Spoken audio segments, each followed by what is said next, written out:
जय गुरु गोरखनाथ। ओम नमः शिवाय। मैं किस्मतनाथ।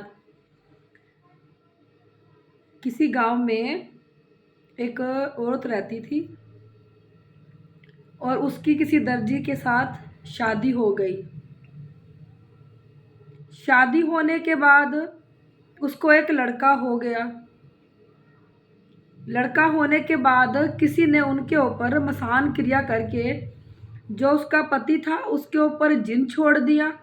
जो वो लड़की थी उसके ऊपर किसी ने मसानी छोड़ दी। मसानी छोड़ने के बाद उन दोनों में लड़ाई झगड़े बहुत ज़्यादा होने लगे। आपस में बहुत लड़ाइयाँ होने लगी उनकी। तो इन्हीं लड़ाइयों के चलते हुए उन्होंने एक दूसरे से डिवोर्स ले लिया। जो लड़का था वो लड़की लड़के को लेके अपने साथ अपने मायके ले आई। तो उसको कुछ समझ नहीं आ रहा था कि उसके साथ क्या हो रहा है क्या नहीं। तो कहीं से उसको शिव धाम के बारे में पता चला। तो फिर वो धाम पे आई और कहने लगी मेरी शादी नहीं हो रही और मैं चाहती हूँ कि मुझे कुंवारा लड़का मिले। मैं कुंवारे लड़के के साथ शादी करना चाहती हूँ। तो हमने देखा उसके ऊपर मसानी थी। जो पीछे नजर मारी उसके पति के ऊपर तो उसके ऊपर जिन छोड़ा हुआ था। तब तक देखो हम कुछ कर नहीं पाए क्योंकि दोनों का डिवोर्स हो चुका था। तो उसके ऊपर से हमने मसानी उतरवाई।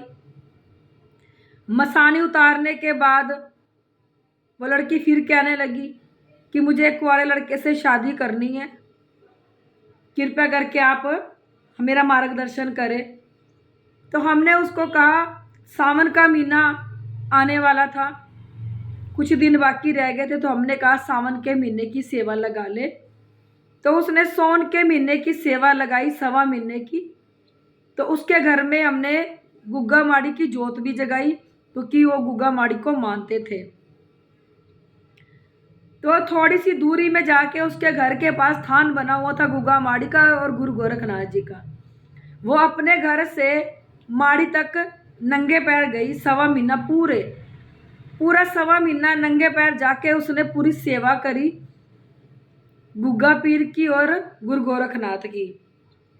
1.25 महीना सेवा पूरी होने के बाद उसको कुंवारे लड़के का रिश्ता आ गया।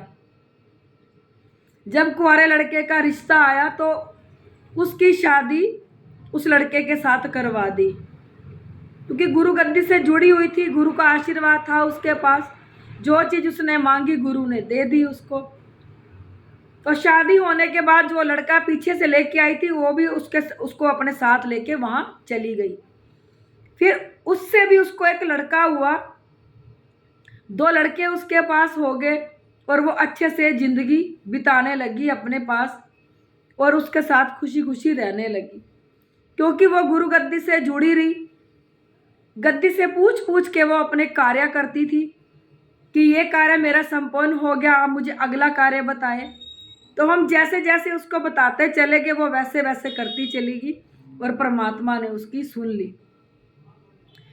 मैं यही कहना चाहती हूँ कि अच्छी गद्दी से जुड़ो, समय समय पर अपनी नेगेटिविटीज चेक कराओ।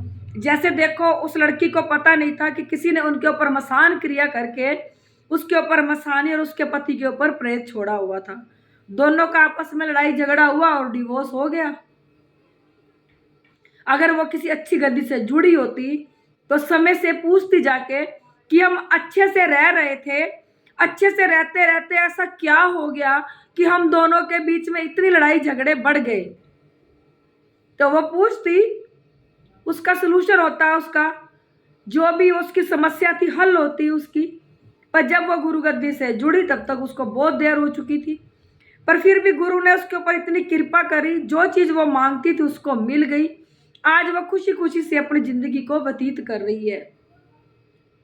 कुछ लोग परमात्मा की सेवा करते हैं, अपनी इच्छा रखते हैं, अपनी मांग रखते हैं कि हम इसलिए सेवा लगा रहे हैं कि हमारा ये कार्य बन जाए। जब उनकी इच्छा पूरी नहीं होती तो वो लोग परमात्मा को छोड़ देते हैं। उनको ये नहीं पता कि परमात्मा को सब पता है तुम्हारा अच्छा क्या है, तुम्हारा बुरा क्या है। जो चीज़ तुम लोग मांग रहे हो क्या पता वो तुम्हारे लिए अच्छी नहीं हो। तभी परमात्मा ने दी नहीं तुम लोगों को। अगर परमात्मा को, जो परमात्मा की पूजा कर रहा है, भक्ति कर रहा है, परमात्मा के साथ जुड़ा हुआ है, परमात्मा कभी भी अपने बच्चे का गलत नहीं होने देंगे। फिर आप लोग सोचोगे कि परमात्मा ने हमें दिया नहीं, नाराज होके बैठ जाओगे। नाराज नहीं होना।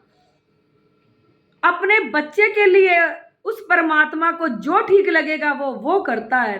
आप लोग गलत चीज उस परमात्मा से मांगते हो जो आपके लिए ठीक नहीं है, तो परमात्मा अपने बच्चे की जिंदगी कैसे उजाड़ देगा? परमात्मा कभी नहीं चाहेगा कि मेरे बच्चे की जिंदगी खराब हो। उसके घर में देर है पर अंधेर नहीं है। वो तुम्हें उससे अच्छा देना चाहते हो पर तुम पाना ही नहीं चाहते। तुम सोचते हो कि हमने परमात्मा से माना, हमने सेवा करी, हमने श्रद्धा भाव रखा, मांगा, परमात्मा ने दिया ही नहीं। परमात्मा तो हमारी सुनता ही नहीं। हमने क्या करना है परमात्मा को मान के? जब हमारी कोई इच्छा ही पूरी नहीं हुई तो ऐसे परमात्मा को पूछ के हम लोग क्या करेंगे?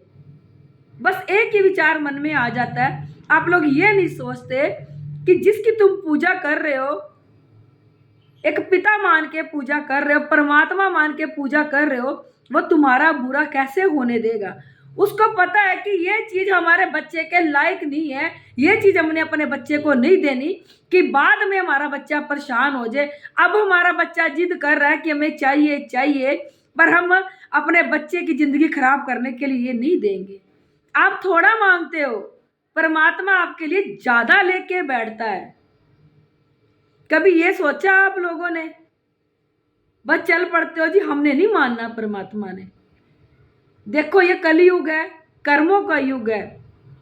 कुछ तो अपने कर्मों की वजह से परेशान है, क्योंकि उनके जो बुरे कर्म है पिछले जन्म के भी इस जन्म के भी, उनकी वजह से उनकी बुरी दुर्दशा होती है।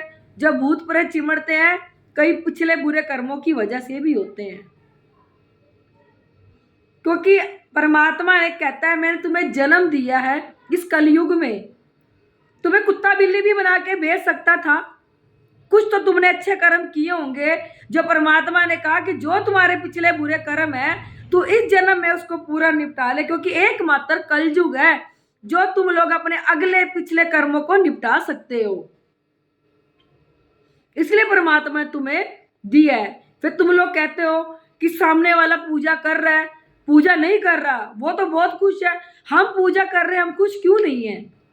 देखो अगर सामने वाला पाठ पूजा नहीं कर रहा, उसके पिछले अच्छे कर्म है, परमात्मा कहता है ले तू पहले अच्छे कर्म ले।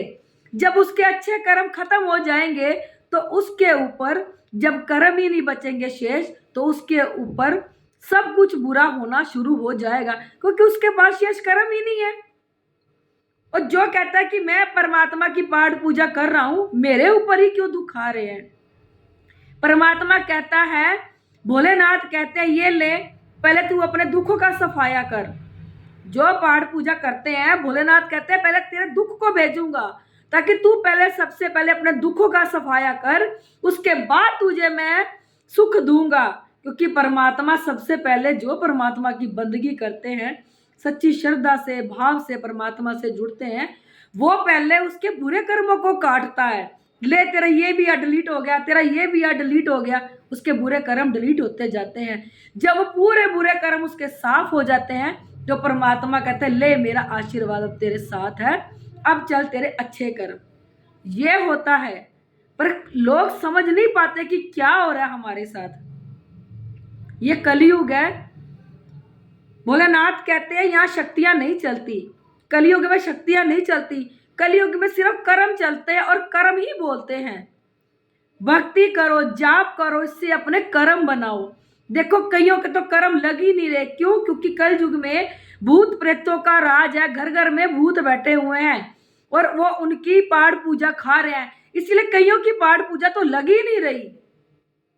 तभी कहती हूँ अच्छी गद्दी से जुड़ के एक अच्छा गुरु बनाओ, समय समय से, जिससे आप पूछ सको कि हम जो पाठ पूजा कर रहे हैं वो हमें लग रही है, कहीं हमारे घर में कोई नेगेटिविटीज तो नहीं है, कोई जितनी पाठ पूजा हम कर रहे हैं हमें कुछ फल ही नहीं मिल रहा। कहाँ जा रही है वो पाठ पूजा? वो भूत प्रेतों के मुंह में जा रही है, इसलिए तुम लोगों को उसका फल नहीं मिलता। कलयुग में गुरु गोरखनाथ ने बताया है कि अच्छी गद्दी से जुड़ो, तभी तो भोलेनाथ गुरु गोरखनाथ के रूप में प्रकट होके उन्होंने हम लोगों को आगे बढ़ने का ज्ञान दिया है कि कलयुग में गद्दी लगेगी और गुरु बनेगा। बाकी आप लोगों ने देखना है कि अच्छा गुरु कौन है हमारा। परमात्मा ने आपको आंखें दी है, बुद्धि दी है, आपने देखना है, सोचना है, परखना है, फिर गुरु बनाना है आप लोगों ने। देखो मैं अपनी हर वीडियो में कहती हूँ, इसमें भी कह रही हूँ, यहाँ गुरु गोरखनाथ और भोलेनाथ साक्षात प्रकट हुए थे। गुरु गोरखनाथ जी के 12 मुंह थे, सांप वाली पूंछ थी, और भोलेनाथ ने बच्चे रूप में यहाँ दर्शन दिया था। यहाँ पे हर सूक्ष्म से सूक्ष्म चीज को देखा जाता है, जो हमारी बॉडी में रम जाती है, हमारे खून में रम जाती है, हमारी नसों को ब्लॉक कर देती है, अनेक बीमारियां लगा देती है, और बॉडी में इतनी पीड़ा पैदा कर देती है कि हम लोग दवाइयाँ खा खा के थक जाते हैं, फिर भी वो दर्द नहीं जाता बॉडी से, क्योंकि वो नेगेटिविटीज की दर्दें होती है हमारी बॉडी में, उसकी पीड़ा होती है, क्योंकि वो हमारे खून में इतनी ज्यादा रम जाती है, सूक्ष्म से सूक्ष्म होकर बैठ जाती है, क्योंकि ये इतनी सूक्ष्म से सूक्ष्म होती है कि सुई के नाके से भी निकल जाती हैं ये चीजें। किसी को काले परछाए दिखते हैं, किसी के साथ गंदा काम होता है, वो स्वप्न में दबते हैं, या कुछ और भी होता है। नीचे मेरा नंबर दिया है, कॉल करना। अगर आप लोगों को मेरी वीडियो अच्छी लगती है, इसे लाइक, सब्सक्राइब और शेयर जरूर कर दिया करो।